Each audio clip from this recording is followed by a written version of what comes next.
In a small but bustling city nestled between rolling hills and wide-open plains, there lived a man named Marcus Hale. Marcus wasn't just any ordinary citizen. He was the police chief, a title that carried immense respect and responsibility. From the moment he stepped into the role, people looked up to him as a symbol of justice, fairness, and strength. His rise to this position had been nothing short of remarkable. Marcus grew up in a modest household where discipline and hard work were drilled into him from an early age. His father worked long hours at a factory, while his mother juggled multiple jobs to make ends meet. Despite their struggles, they always emphasized the importance of doing what was right. Young Marcus absorbed these lessons like a sponge. He dreamed of becoming someone who could protect others, someone who could stand tall when things went wrong. That dream led him straight to the police academy after high school. At the academy, Marcus quickly distinguished himself. He wasn't the strongest or the fastest recruit, but he had something many others lacked: determination. While some cadets complained about the grueling training regimen, Marcus pushed through every obstacle with grit and focus. His instructors noticed how he never backed down from a challenge, no matter how tough it seemed. By the time he graduated, he was already being talked about as one of the most promising officers in years. Once on the force, Marcus wasted no time proving himself. He started as a patrol officer, walking the streets day and night, getting to know the neighborhoods and the people who lived there. Unlike some of his colleagues who stuck to their cars and radios, Marcus believed in building relationships. He stopped to chat with shopkeepers, played catch with kids on the sidewalk, and listened patiently when elderly residents shared stories about the old days. These small gestures earned him trust and admiration, not just from civilians but also from fellow officers. Over the years, Marcus climbed the ranks steadily. Each promotion came with more responsibility, but he handled it all with ease, or so it seemed. He solved cases that stumped others, dismantled criminal networks that plagued the city, and implemented programs to keep young people out of trouble. Crime rates dropped significantly under his watch, and the media couldn't get enough of him. Headlines praised him as the guardian of the city and a beacon of hope. Politicians invited him to speak at rallies, and community leaders sought his advice on safety initiatives. But behind the polished exterior and glowing reputation lay a side of Marcus that few truly understood. Beneath his confident smile and commanding presence was a man driven by an unrelenting need to prove himself. Perhaps it stemmed from his humble beginnings, or maybe it was the weight of expectations placed upon him once he became police chief. Whatever the reason, Marcus often found himself struggling to manage his emotions. When things didn't go his way, frustration bubbled inside him, sometimes spilling over in ways that surprised even those closest to him. His temper wasn't something new. It had been simmering beneath the surface for years. Early in his career, it manifested as sharp remarks during heated arguments or slamming doors after particularly stressful shifts. But as he rose higher in rank, Marcus learned to suppress it, knowing that losing control could jeopardize everything he'd worked so hard to achieve. Or so he thought. Outside of work, Marcus's life was relatively simple. He lived alone in a modest apartment filled with trophies, awards, and framed newspaper clippings chronicling his achievements. Friends joked that his walls looked like a shrine to himself, but Marcus didn't mind. To him, those accolades weren't just decorations. They were reminders of how far he'd come and how much he still had to lose. Though he dated occasionally, relationships never lasted long. Marcus struggled to balance his demanding job with personal connections, often prioritizing the former over the latter. Despite his occasional outbursts, Marcus genuinely cared about his city and its people. He wanted nothing more than to see it thrive, free from crime and fear. And for the most part, he succeeded. The streets felt safer, businesses flourished, and families enjoyed evenings in parks without worrying about danger lurking nearby. People credited Marcus for this transformation, hailing him as a hero. Yet deep down, Marcus knew better. He understood that success wasn't achieved by one person alone. It took teamwork, patience, and compromise. But acknowledging that meant admitting vulnerability, something Marcus wasn't ready to do. As the years passed, Marcus became increasingly consumed by his role. He spent long hours at the station, poring over reports and strategizing new approaches to combat crime. Sleepless nights became the norm, and coffee replaced meals more often than not. Colleagues admired his dedication, though some whispered concerns about burnout. They urged him to take breaks, to delegate tasks instead of shouldering everything himself. But Marcus waved off their advice, insisting he was fine. After all, he'd always prided himself on toughness, on being the rock everyone else could lean on. Little did Marcus know cracks were beginning to form beneath the surface. The pressure of maintaining perfection, combined with unresolved frustrations, created a volatile mix waiting to explode. It wasn't a question of if, but when, this tension would boil over. For now, however, Marcus remained oblivious, basking in the glow of his accomplishments and believing he was untouchable. And so, life continued in the city, with Marcus Hale at its helm, a man revered by many but unknowingly teetering on the edge of disaster. Unbeknownst to him, events were unfolding that would test not only his leadership but also his character in ways he could never have imagined. The city had been buzzing with excitement for weeks leading up to the annual Interagency Gala. It was an event designed to bring together leaders from various branches of public service, law enforcement, firefighting, emergency medical services, and the military, to celebrate their shared commitment to protecting the community. The gala wasn't just a fancy dinner. It was meant to foster camaraderie and collaboration among these groups, breaking down barriers that sometimes formed between them. Police Chief Marcus Hale received his invitation a month earlier. At first, he hesitated to attend. He wasn't particularly fond of formal events, finding them tedious and overly scripted. But after some persuasion from his deputy, who reminded him of the importance of maintaining good relations with other agencies, Marcus reluctantly agreed. Besides, skipping such a high-profile gathering would raise eyebrows, and Marcus couldn't afford to appear disinterested in teamwork, not when his reputation depended on being seen as a unifying figure.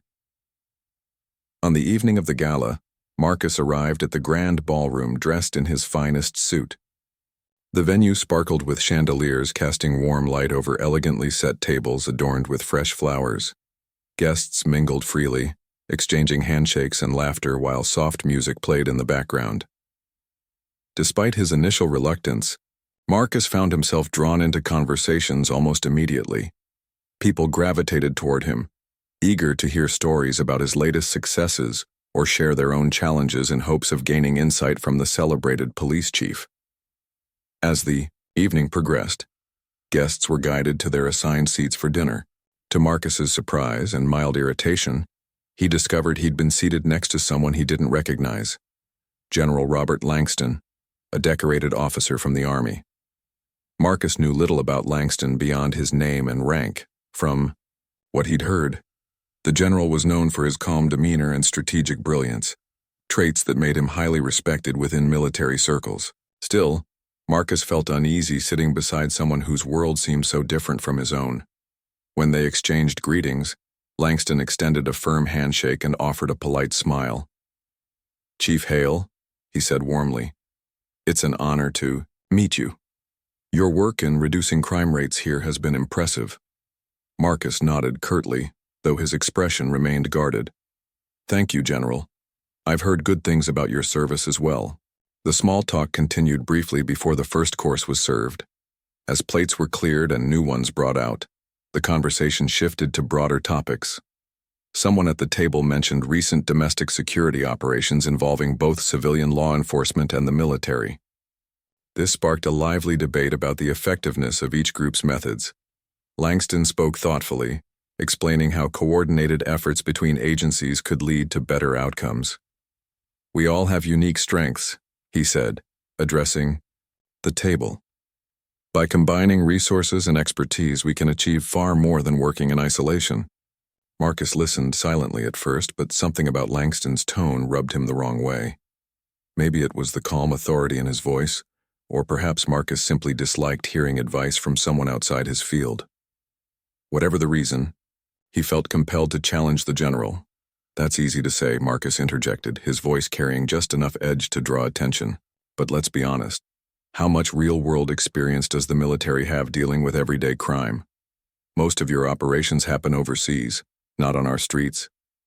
A hush fell over the table. Langston raised an eyebrow but kept his composure. You're right, he replied evenly. Our contexts are different, but principles of discipline and strategy apply universally. There's value in learning from one another.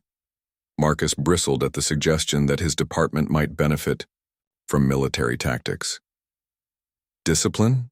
He echoed, leaning slightly forward. We don't need lectures on discipline from people sitting behind desks planning wars. Street policing is a whole different game. The tension thickened, though no one dared interrupt. Langston studied Marcus for a moment, then responded with measured calm. I understand your perspective, Chief, but dismissing ideas without considering them only limits progress. Collaboration requires mutual respect. Though Langston's words were reasonable, they struck a nerve with Marcus. He clenched his jaw, feeling heat rise in his cheeks. For years, he'd prided himself on knowing exactly how to handle any situation. Being told, even indirectly, that he might lack something essential stung deeply. Yet, aware of the eyes watching him, Marcus forced himself to nod stiffly and change the subject. Dinner resumed, but the unease lingered. Marcus sipped his wine, trying to shake off the irritation gnawing at him. Each sip seemed to loosen his restraint a little more, blurring the line between professional decorum and personal frustration. By the time dessert arrived, Marcus was no longer thinking clearly. Instead, he replayed the exchange in his mind, growing increasingly convinced that Langston had intentionally undermined him. After dinner, guests began dispersing. Some headed to the bar for drinks while others gathered near the dance floor. Marcus, however, found himself lingering awkwardly by the exit, unsure whether to leave or stay. Just as he decided to call it a night, he noticed Langston standing nearby, engaged in conversation with another attendee. Something inside Marcus snapped. Whether it was the alcohol clouding his judgment, the simmering resentment from earlier, or a combination of both, he couldn't ignore the urge to confront the general again. Striding purposefully across the room, Marcus approached Langston with determination etched into every step. "General," he called out, his voice louder than necessary. When Langston turned to face him, Marcus wasted no time diving back into their earlier disagreement. "You know, I've been thinking about what you said earlier," he began, his tone dripping with sarcasm. "About us needing to learn from the military. Care to elaborate?" Langston blinked, caught off guard by the abruptness of the question. "Chief Hale," he said diplomatically, "this isn't really the place for what?" Marcus cut him off, his volume rising. "For telling the truth? Because if you think your discipline is superior to ours, maybe you should try walking a beat sometime instead of giving orders from afar." The surrounding chatter dimmed as nearby guests turned to watch the unfolding scene. Langston's expression remained calm, though his jaw tightened ever so slightly. "I'm not interested in comparing our roles," he replied firmly. "My point was about cooperation, not competition." Marcus scoffed, shaking his head. "Cooperation? You call it cooperation when you swoop in during emergencies and take charge without consulting local authorities? That's not teamwork. It's arrogance." By now, a small crowd had formed around them, murmuring quietly. Marcus barely noticed. His focus was entirely on Langston, who stood unfazed, despite the verbal barrage. Frustration bubbled hotter inside, Marcus fueling reckless thoughts. Without fully realizing what he was doing, he reached instinctively for the holster at his side, gripping the handle of his service weapon. The gesture silenced everyone instantly. Eyes widened, gasps filled the air, and panic rippled through the crowd. Langston froze, staring directly at Marcus with an unreadable expression. For a split second, time seemed to stop. What happened next would haunt Marcus forever, and change the course of his life in ways he could never have anticipated. The atmosphere in the room shifted dramatically the moment Marcus Hale's hand touched the grip of his service weapon. What had started as a tense but relatively contained argument now teetered on the edge of chaos. Gasps echoed through the crowd and guests instinctively took a step back, creating a wide circle around Marcus and General Robert Langston. The music that had been playing softly in the background suddenly felt jarringly out of place, its cheerful notes clashing with the palpable tension in the air. For a brief moment, Marcus seemed to freeze, his fingers still curled around the handle of his gun. His face was flushed, his breathing heavy, and his eyes locked onto Langston's with an intensity that bordered on hostility. It was as if he were caught between two forces, his anger driving him forward, and some lingering shred of self-awareness trying desperately to pull him back. But alcohol, frustration, and pride had clouded his judgment, making it nearly impossible for him to think clearly. Langston, on the other hand, remained eerily composed. If he felt fear or shock, he didn't show it. Instead, he stood tall, his posture unwavering, meeting Marcus's fiery glare with a calm, steady gaze. There was no trace of panic in his expression, only a quiet resolve that somehow made the situation even more unsettling. To those watching, it was clear that Langston wasn't about to be intimidated, even by a man holding a weapon. "Chief, Hale," Langston said slowly, his voice low but firm, cutting through the stunned silence like a knife. "You're making a mistake." His words hung in the air, sharp and deliberate, yet devoid of malice. They weren't meant to provoke. Rather, they carried the weight of reason, urging Marcus to reconsider his actions before it was too late. But instead of diffusing the tension, they only seemed to inflame Marcus further. He tightened his grip on the gun, though he didn't draw it fully from its holster. His knuckles turned white as he leaned closer to Langston, his voice rising to a near shout. "A mistake?" Marcus spat, his tone dripping with venom. "No, General, you're the one who doesn't get it. You waltz in here acting like you know everything about how things work on the ground, throwing your rank around like it means something to us. Well, let me tell you something. It doesn't. Not here. Not tonight." Marcus's words tumbled out rapidly, fueled by a mix of indignation and misplaced bravado. He gestured wildly with his free hand, pointing at Langston as if trying to punctuate each accusation. "You talk about cooperation, about mutual respect? Where's the respect when you dismiss everything we do because it doesn't fit into your little military playbook, huh? Tell me that." By now, the entire room had gone silent. Even the waitstaff had stopped moving, their trays hovering midair as they watched the scene unfold. No one dared to intervene, not even the event organizers, who exchanged panicked glances, unsure of what to do. The only sounds came from Marcus's raised voice and the faint rustle of fabric as people shifted uncomfortably. Langston listened patiently, his arms crossed loosely over his chest. When Marcus finally paused to catch his breath, the general exhaled slowly, as if carefully choosing his next words. "Chief Hale," he began again, his tone measured but tinged with disappointment. "I understand you're upset, and I respect your passion for your work. But this isn't the way to handle it. Drawing a weapon, especially in a public setting, is unacceptable under any circumstances. You're better than this." There was something almost paternal in Langston's delivery, a subtle reminder that Marcus was crossing a line he couldn't uncross. For a split second, it looked as though the police chief might relent.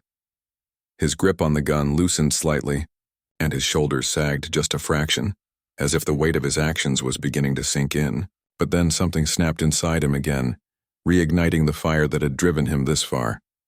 "Don't patronize me," Marcus barked, his voice cracking with emotion. "You don't get to lecture me about what's acceptable or not. You don't know what it's like to deal with the kind of pressure I face every single day. So don't stand there pretending you have all the answers."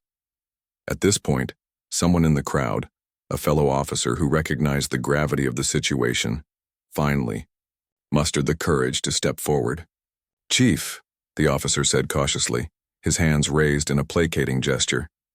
"Maybe we should take a break. Cool off for a minute."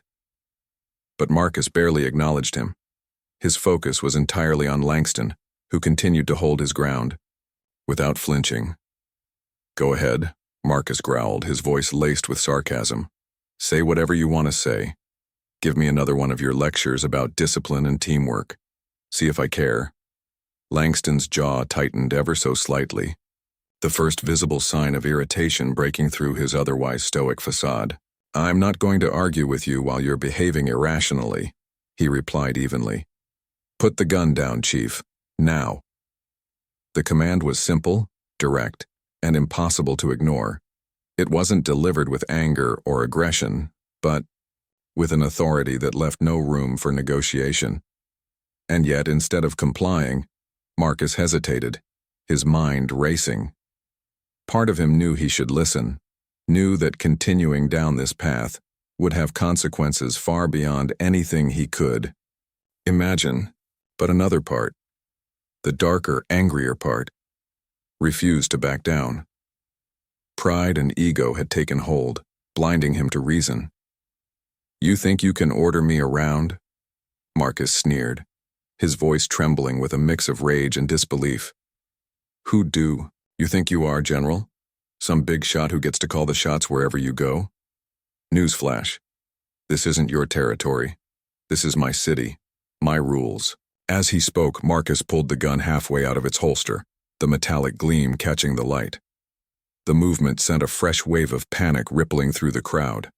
Several people gasped audibly, while others instinctively reached for their phones, recording the scene unfolding before them. Someone shouted, "Stop!" But Marcus either didn't hear or chose to ignore it. Langston's expression darkened, though he remained remarkably composed. "Chief Hale," he said, his voice dropping to a near whisper, though it carried enough, forced to cut through the noise. "If you value your career and your freedom, you'll put that weapon away right now. This isn't bravery, it's recklessness. And trust me, you don't want to find out where it leads." The warning struck a nerve, piercing through the haze of anger clouding Marcus's mind. For the first time since the confrontation began, he faltered. His grip on the gun loosened, and his arm dropped slightly, though he didn't fully release the weapon. The crowd held its collective breath, waiting to see what he would do next. Seconds stretched into what felt like minutes. Then, with a shaky exhale, Marcus shoved the gun back into its holster. He muttered something under his breath, words no one could quite make out, and turned abruptly, pushing his way through the crowd. The room remained silent as he stormed toward the exit, leaving behind a trail of shock and unease. When the doors slammed shut behind him, the spell broke. Murmurs erupted among the guests, some expressing relief, others outrage. Phones were already lighting up with texts and calls, spreading news of the incident faster than anyone could contain it. Meanwhile, Langston stood quietly where he'd been, rubbing his temples as if trying to process what had just happened. What none of them realized at the time was that this moment, the culmination of unchecked emotions, misplaced pride, and a dangerous lapse in judgment, would ripple outward, affecting not just Marcus Hale, but everyone connected to him. The fallout was inevitable, and it would come swiftly, bringing with it consequences that no one could have anticipated. The moments following Marcus Hale's dramatic exit from the gala felt surreal, as though time itself had slowed to process the gravity of what had just occurred. Guests stood frozen in place, their faces etched with a mix of disbelief, fear, and unease. Conversations resumed hesitantly at first, but soon whispers turned into murmurs, then escalated into louder discussions as people tried to make sense of the unfolding drama. Phones were held aloft, capturing shaky video footage or snapping photos of anything that might provide context for the explosive confrontation. Outside, Marcus stumbled into the cool night air, his chest heaving as he struggled to catch his breath. The weight of what he'd done, or almost done, was beginning to crash down on him like a tidal wave. His hands trembled slightly as he leaned against the hood of his car, staring blankly at the pavement beneath his feet. For years, he had prided himself on being level-headed, disciplined, and in control. Yet tonight he had acted impulsively, recklessly, allowing anger and pride to override reason. He replayed the scene in his mind, cringing at every word he had shouted, every gesture he had made, pulling his gun halfway out of its holster.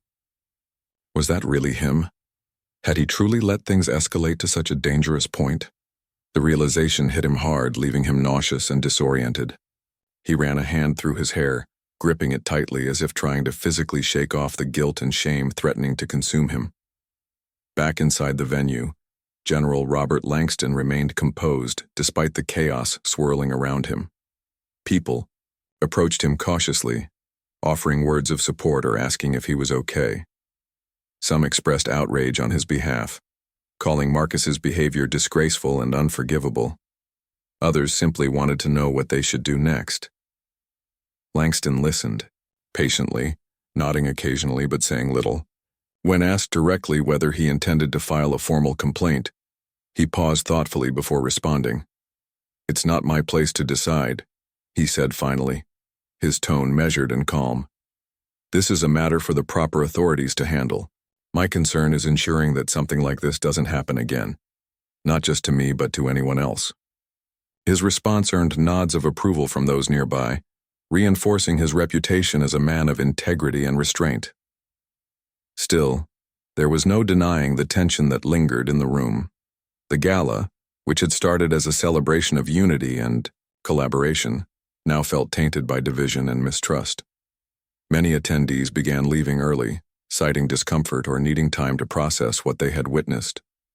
By midnight, the once vibrant ballroom was nearly empty, save for a handful of organizers and security personnel tasked with managing the aftermath. Word of the incident spread quickly beyond the confines of the gala. Within hours, social media platforms lit up with posts and videos captured by guests who had recorded parts of the altercation. Clips of Marcus shouting at Langston went viral almost instantly, drawing thousands of views and comments.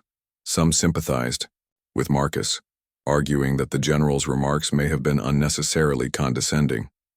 Others condemned his actions outright, labeling him reckless and unfit for leadership. Hashtags related to the event trended locally, sparking heated debates about accountability, professionalism, and the responsibilities of public servants. Local news outlets picked up the story by morning, running headlines like, "Police Chief Threatens Army General at Gala," and "Marcus Hale's Career Hangs in the Balance." Reporters camped outside police headquarters hoping to catch a glimpse of the embattled chief or gather statements from officials. Calls poured into City Hall and the governor's office, demanding answers and swift action. Politicians scrambled to address the growing public outcry, issuing carefully worded statements condemning violence while emphasizing the importance of due process. Meanwhile, Marcus spent the night wrestling with regret and dread. He barely slept, tossing and turning as images of the evening replayed endlessly in his mind. Every creak of the floorboards in his apartment sounded like footsteps. Every shadow seemed to loom menacingly. He couldn't escape the feeling that he was teetering on the edge of ruin. That one wrong move could send everything crashing down around him. By dawn, Marcus knew he couldn't hide forever. He showered hastily, threw on a suit and drove to the station, bracing himself for whatever awaited him. As he walked through the doors, he was met with silence, a stark contrast to the usual bustle of activity. Officers who normally greeted him warmly avoided eye contact, their expressions ranging from pity to disappointment. It was clear that the events of the previous evening had already reached them, casting a pall over the entire department. Deputy Chief Sarah Collins intercepted him before he could reach his office. Her face was grim as she gestured for him to follow her into a private meeting room. Once inside, she closed the door behind them and turned to face him, her arms crossed tightly over her chest. "Marcus," she began, her voice tinged with frustration and concern. "What happened last night? Please tell me it's not as bad as everyone says." Marcus sank into a chair, burying his face in his hands for a moment before looking up at her.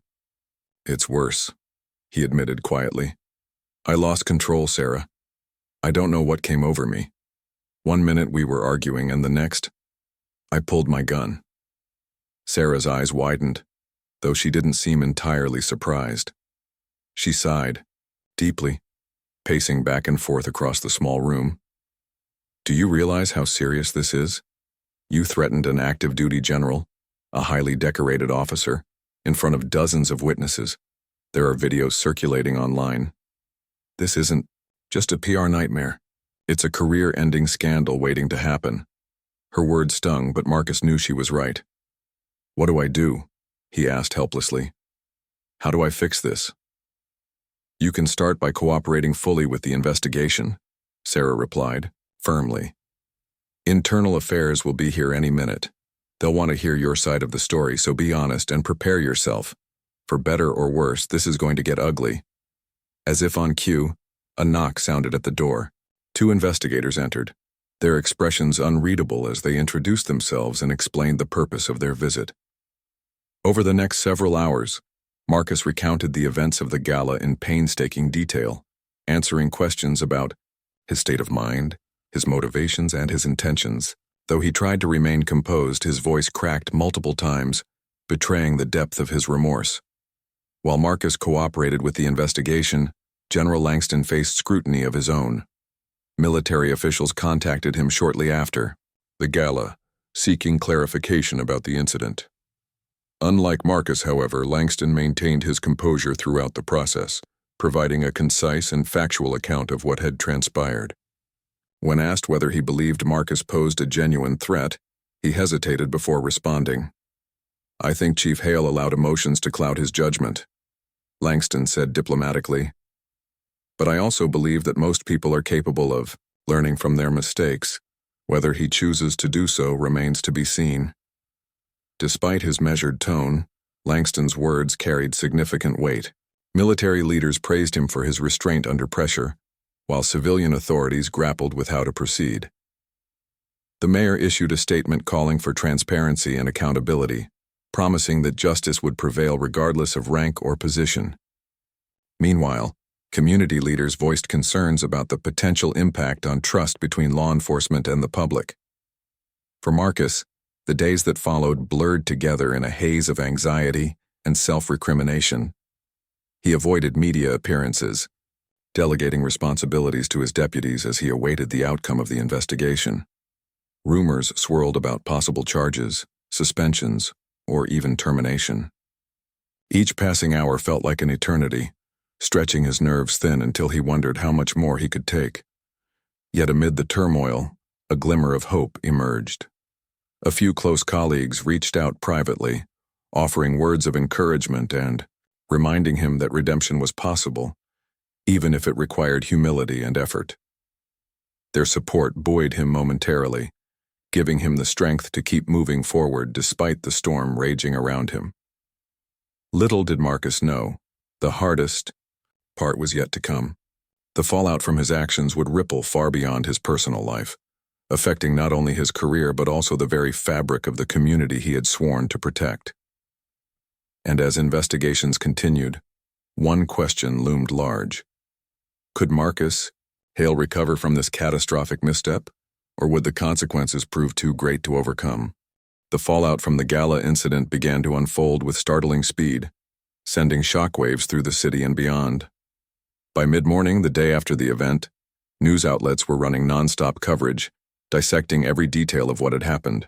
Between Police Chief Marcus Hale and General Robert Langston, social media buzzed incessantly, with hashtags like Chief Hale Scandal and Accountability now trending across platforms. The public reaction was a volatile mix of outrage, disbelief, and calls for justice. For many, Marcus's actions represented not just an isolated lapse in judgment but a broader failure of leadership, a betrayal of the trust placed in him by the community he was supposed to serve. As videos of the altercation continued to circulate, they painted a damning picture. In one clip, Marcus could be seen leaning aggressively toward Langston, his voice raised as he delivered sharp accusations. Another showed the exact moment he reached for his gun, his body language radiating hostility. Though the footage wasn't crystal clear, it left little room for interpretation. A police chief, someone entrusted with maintaining law and order, had threatened a military officer in public. To some viewers, the act seemed almost surreal, as though it belonged in a movie rather than real life. Local politicians scrambled to respond to the growing outcry.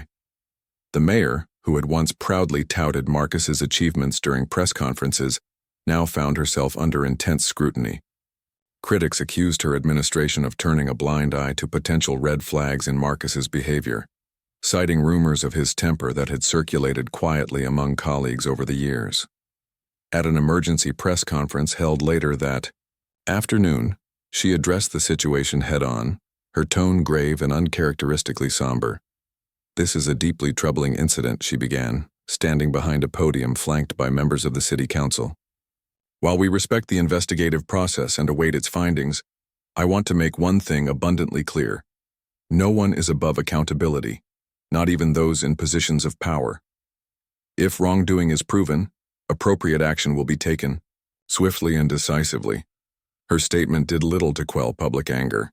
Protesters gathered outside City Hall within hours, holding signs that read, "Justice over ego" and "Protect our protectors." Some demanded Marcus's immediate resignation, while others called for criminal charges. Among the demonstrators were families who had long supported Marcus's efforts to reduce crime, only to feel betrayed by his reckless behavior. Their chants echoed loudly through the streets, drawing attention from national media outlets. Meanwhile, pressure mounted on higher levels of government. The governor issued a stern directive ordering a full review of the incident, emphasizing the need for transparency and impartiality. Military officials also weighed in, lodging formal complaints against Marcus for conduct unbecoming of a public servant. They argued that threatening an active duty general wasn't merely a breach of protocol. It was an affront to the principles of discipline and respect that both law enforcement and the armed forces shared. Back at the police station, the atmosphere was tense and subdued. Officers moved about their duties quietly, avoiding discussions about the scandal whenever possible. Those who worked closely with Marcus struggled to reconcile the man they knew with the figure being vilified in headlines. Deputy Chief Sarah Collins tried to maintain morale, reminding her team that their mission remained unchanged despite the chaos surrounding them. Still, the weight of the situation hung heavily over everyone. For Marcus, the days following the EI Gala felt like a waking nightmare. Suspended pending investigation, he spent most of his time alone in his apartment, unable to face the world outside. Every knock at the door made his heart race.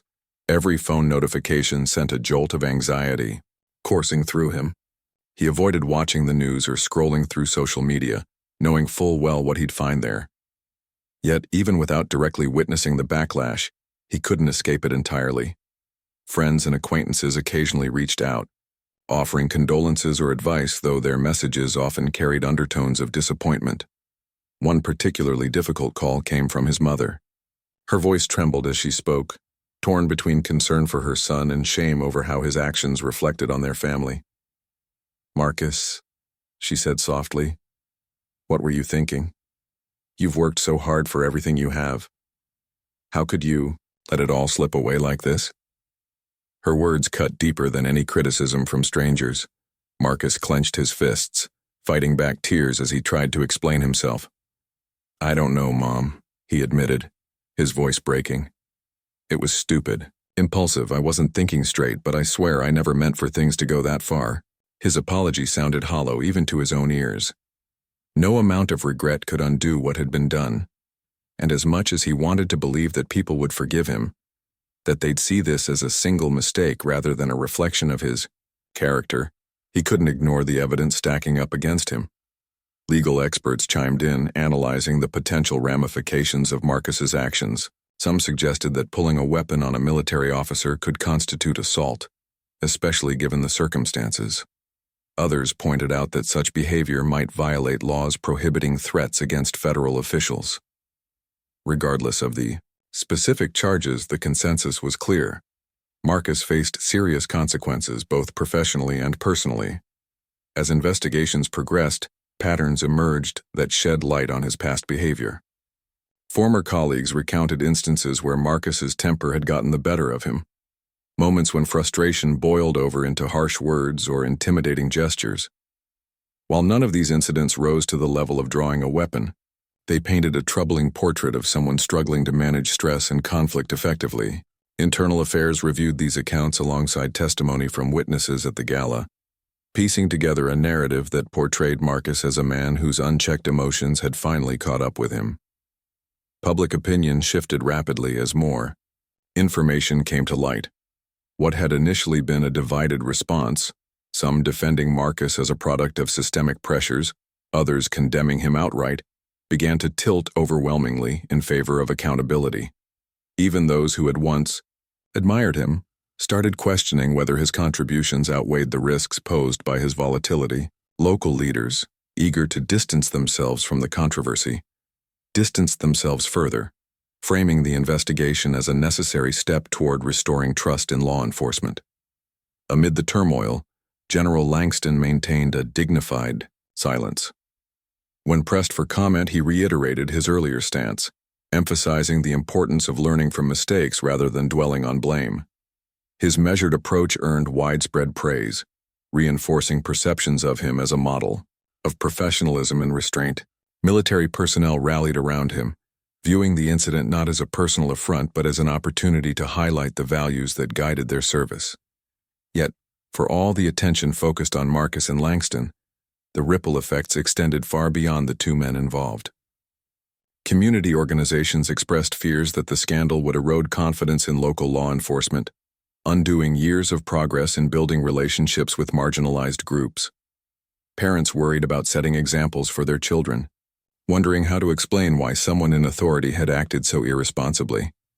And officers throughout the department grappled with feelings of embarrassment and uncertainty, unsure how to move forward under the shadow of such a high-profile failure. By the end of the week, it was clear that Marcus Hale's career hung precariously in the balance. The outcome of the investigation would determine not only his future, but also the legacy he left behind. Would he be remembered as a flawed but ultimately redeemable leader, or as a cautionary tale about the dangers of unchecked ego and pride? As the city awaited answers, one truth became undeniable. The events of that fateful evening had changed everything, leaving scars that would take years to heal.